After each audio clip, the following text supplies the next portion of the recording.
Friends, स्वागत है आप सभी का एग्जाम प्लेटफॉर्म में। तो आज हम लोग सीटेट दिसंबर 2024 जिसमें आज हम लोग प्रीवियस ईयर का पेपर देखेंगे। तो ये पेपर आपका जो 21 जनवरी 2024 को पूछा गया था और ये सोशल साइंस का पेपर है। तो हम लोग हिंदी के टोटल 30 क्वेश्चन को कवर करेंगे।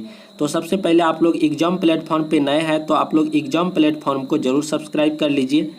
तो चलिए देखते हैं आज का हिंदी का जो प्रश्न आपका है। तो हिंदी आप लोगों को पता है कि 2 भाग में डिवाइड रहता है। 15 क्वेश्चन आपका सीडीपी बेस्ड रहता है और 15 क्वेश्चन आपका जो गद्यांश और ग्रामर से रिलेटेड रहता है। तो हम लोग आज जो है 15 क्वेश्चन जो देखेंगे वो आपका जो गद्यांश और ग्रामर से संबंधित रहेगा।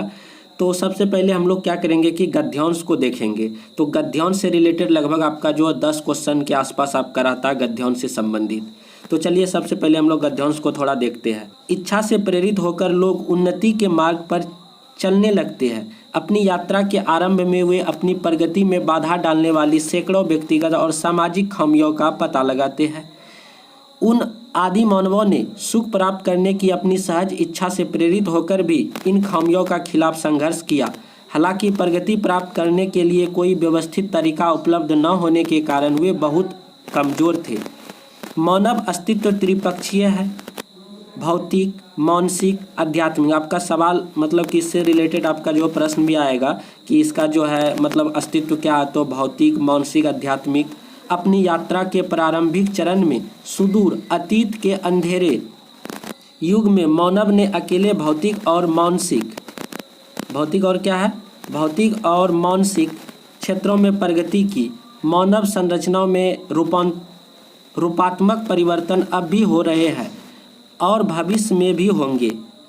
मनुष्य जो है भविष्य में ऐसे उल्लेखनीय परिवर्तनों से गुजरेगा जो आज के लोगों के लिए लगभग अपरिचित होंगे। हम यह नहीं कह सकते कि यानी कि वास्तव में कोई महत्वपूर्ण आध्यात्मिक प्रगति की थी। हालांकि उन्होंने जो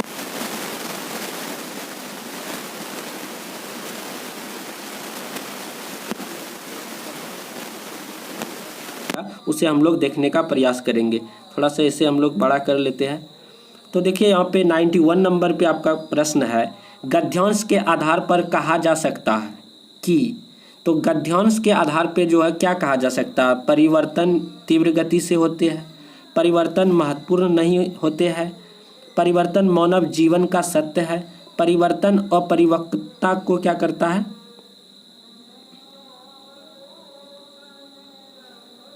तो चलिए हम लोग फर्स्ट क्वेश्चन आपका देखते हैं।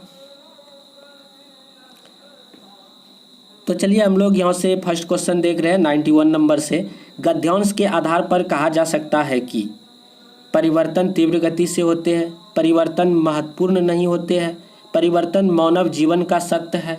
तो आपका जो राइट आंसर ऑप्शन नंबर 3 ही हो जाएगा। तो गद्यांश के आधार पर कहा जा सकता है कि परिवर्तन जो है मानव जीवन का सत्य है। मतलब कि मानव जीवन यदि मिला है तो उसमें परिवर्तन होना ये सत्य है। तो ये गद्यांश के अनुसार मतलब कि बताया जा रहा है। उसके बाद 92 नंबर पे है, विशेषण विशेष का उदाहरण नहीं है। देखिए आध्यात्मिक दुनिया है, रूपात्मक परिवर्तन है, अंधेरे युग है, मानव अस्तित्व है। तो इसमें आपका जो है राइट आंसर क्या हो जाएगा, मानव अस्तित्व हो जाएगा। बाद में कि आपका जो आध्यात्मिक दुनिया है, रूपात्मक परिवर्तन है, अंधेरे युग है, इसमें जो आपका विशेषण विशेष है। जैसे आध्यात्मिक जो दुनिया है, आध्यात्मिक आपका विशेषण हो जाएगा, दुनिया आपका विशेष हो जाएगा।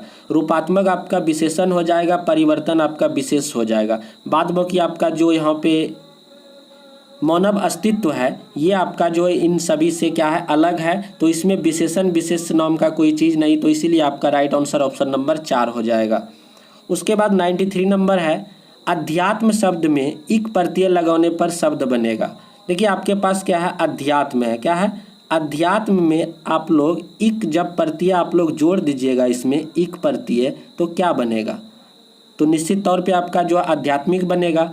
तो आध्यात्मिक कौन सा ऑप्शन हो जाएगा, तो आध्यात्मिक आपका ऑप्शन नंबर 4 बिल्कुल राइट आंसर हो जाएगा। तो यहाँ पे आप लोग हिज्जे को देखेंगे, नहीं तो आप लोग जो है फर्स्ट भी टिक कर सकते हैं। तो यहाँ आपका राइट आंसर ऑप्शन नंबर क्या हो जाएगा, ऑप्शन नंबर 4 आपका बिल्कुल राइट आंसर हो जाएगा। उसके बाद उन्नति प्राप्त करने के लिए आवश्यक है कि मनुष्य। तो उन्नति प्राप्त करने के लिए आवश्यक है कि मनुष्य संघर्षरत रहे और विद्रोह करे। देखिए विद्रोह करके कभी वह जो है मनुष्य जो है उन्नति प्राप्त कर सकता है, ये तो वैसे ही गलत हो जाएगा। अपनी कमियों को जान ले। देखिए ये आपका जो है बिल्कुल गद्यांश के अनुसार आपका सही हो जाएगा। जब आप लोग गद्यांश को देखिएगा तो अपनी खामियों को, जो उनके अंदर जो कमी है उस चीज़ को जब वह जान लेगा तब वह मानव क्या करेगा, वह जो है अपना उन्नति की ओर अग्रसर हो जाएगा। इसीलिए ऑप्शन नंबर आपका जो 3 बिल्कुल राइट आंसर हो जाएगा। प्रगति प्राप्त करने का व्यवस्थित तरीका किसके पास नहीं था। देखिए गद्यांश के अनुसार आपका राइट आंसर क्या हो जाएगा, आदि मानव। तो प्रगति प्राप्त करने का जो व्यवस्थित जो तरीका होता है वह आदि मानव के पास नहीं था। ऑप्शन नंबर 1 आप लोग टिक करेंगे। उसके बाद देखिए 96 नंबर है आपका, मानव के कौन सा 3 पक्ष है। अभी हम लोग पढ़े थे त्रिपक्ष क्या होता है, तो मानव का जो है त्रिपक्ष आपका जो है भौतिक, मानसिक, आध्यात्मिक। तो भौतिक, मानसिक, आध्यात्मिक किसमें है, तो भौतिक, मानसिक और आध्यात्मिक। ऑप्शन नंबर 1 आपका बिल्कुल राइट आंसर हो जाएगा। तो ऑप्शन नंबर 1 को आप लोग टिक करेंगे। उल्लेखनीय परिवर्तन से तात्पर्य है, तो आपको बताना है कि उल्लेखनीय परिवर्तन से क्या तात्पर्य है।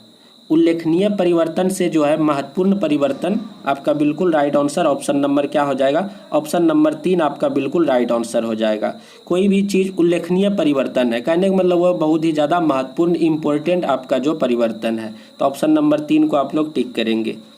उसके बाद देखिए मानव शब्द में किस प्रत्यय और उपसर्ग का प्रयोग संभव है। तो आपके पास जो है मानव है, क्या लिखा हुआ, मानव शब्द है। इसमें जो है कौन सा प्रत्यय और कौन सा उपसर्ग आप लोग जोड़ सकते हैं। आप लोगों को पता है कि प्रत्यय जो है आपका लास्ट में जुड़ता है और उपसर्ग आपका जो पहले जुड़ता है।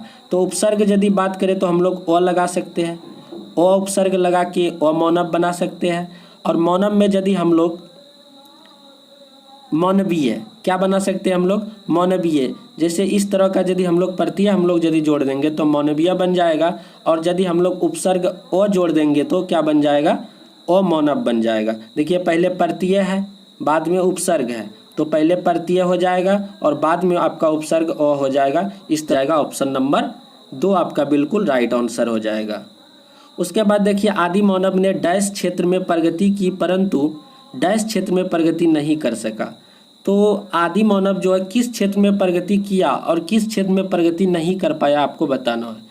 तो आदि जो मानव थे वो जो है भौतिक क्षेत्र में प्रगति किया बट आध्यात्मिक क्षेत्र में प्रगति जो है नहीं कर पाया। तो ऑप्शन नंबर 4 को आप लोग टिक करेंगे। तो आदि मानव गद्यांश के अनुसार भौतिक क्षेत्र में प्रगति किया और आध्यात्मिक क्षेत्र में प्रगति नहीं कर पाया। तो ऑप्शन नंबर 4 को आप लोग टिक कीजिएगा। उसके बाद देखिए यहाँ पे आपका जो नीचे दी गई कविता की पंक्तियों को पढ़कर सबसे उचित विकल्प का चयन कीजिए। 100 से लेके 105 नंबर तक इससे संबंधित प्रश्न रहने वाला है। देखिए कट गया है शीश पर, ये शीश है झुका नहीं, राही उसी का नाम है जो राह में रुका नहीं। एक दिन प्रकाश होता है कितना भी अंधकार हो, सत्य की विजय सदा असत्य की हार हो।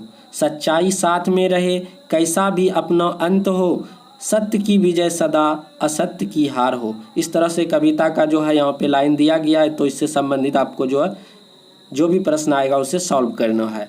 देखिए समूह से भिन्न शब्द कौन सा है, प्रकाश, अंधकार, हार, बिहार, सत्य, असत्य, जय, पराजय। देखिए जय का विपरीतार्थक पराजय हो जाएगा, सत्य का जो है आपका अपोजिट असत्य हो जाएगा, प्रकाश का अपोजिट अंधकार हो जाएगा। लेकिन आपका जो हार और जो बिहार है, हार और बिहार ये जो है अलग है। इसमें जो है अपोजिट नाम का मतलब कि विपरीतार्थक शब्द इसमें मैच नहीं करता है। तो इसीलिए आपका राइट आंसर ऑप्शन नंबर 2 हो जाएगा। बाद बाकी सभी जो है अपोजिट शब्द है एक दूसरे का, इसीलिए आपका राइट आंसर कौन हो जाएगा, 2। ये जो है अन्य सभी से क्या है, भिन्न है।